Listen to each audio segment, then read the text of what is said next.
Sekali lagi Jakarta salah satu yang sedikit memerlukan waktu untuk Pak Prabowo melakukan telaah, pendalaman.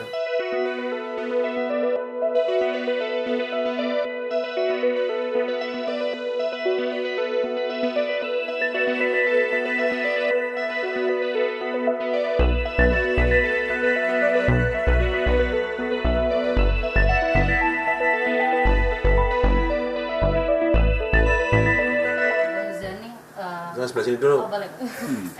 Terkait pemilihan di Jakarta, Pak, kan tadi survei Litbang Kompas itu udah mengeluarkan survei dan hasil tertinggi itu paling tinggi itu calonnya itu Pak Anies yang didukung masyarakat, terus kemudian ada Ahok, kemudian Pak Ridwan Kamil, dan ini kan belum keluar juga, Bapak tadi masih bilang mempertimbangkan untuk beberapa wilayah juga. Apakah ketiga nama itu jadi pertimbangan juga untuk dari partai? Iya, sekali lagi Jakarta salah satu yang sedikit memerlukan waktu untuk Pak Prabowo melakukan telaah, pendalaman dari pandangan dan pemikiran yang berkembang di masyarakat, karena Jakarta adalah daerah yang juga dianggap sebagai kota ekonomi, sehingga beliau perlu pandangan yang berkembang baik dari Koalisi Indonesia Maju ataupun dari tokoh-tokoh masyarakat, termasuk dari kalangan tokoh-tokoh agama. Bang Muzani, betul ya Bang, apakah Pak Jokowi dan Pak Prabowo bertemu Kamis malam lalu, pekan lalu, dan apakah membahas soal pilkada?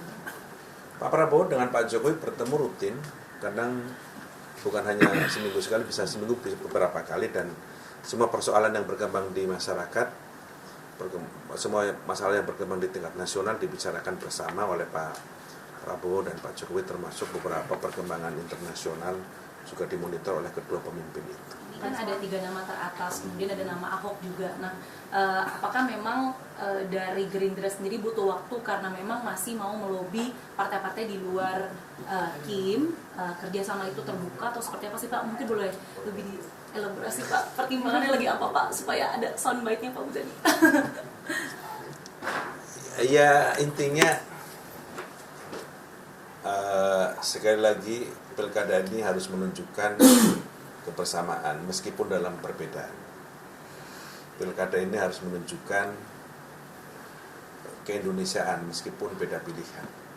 Dan itu yang ingin ditunjukkan oleh Pak Prabowo, sehingga kalau kita berbeda, bagaimana kebersamaan itu kita bangun secara bersama-sama. Kalau kita dalam pilihan politik tak sama, tentu saja tidak bisa dipaksakan harus sama. Kira-kira seperti itu, sehingga beliau memerlukan waktu. Di antara banyak sumber informasi, kami layak dipercaya. Karena kami menggali lebih dalam, berpihak pada kebenaran, berpegang pada data dan fakta, agar layak Anda jadikan referensi. Kompas TV, independen, terpercaya.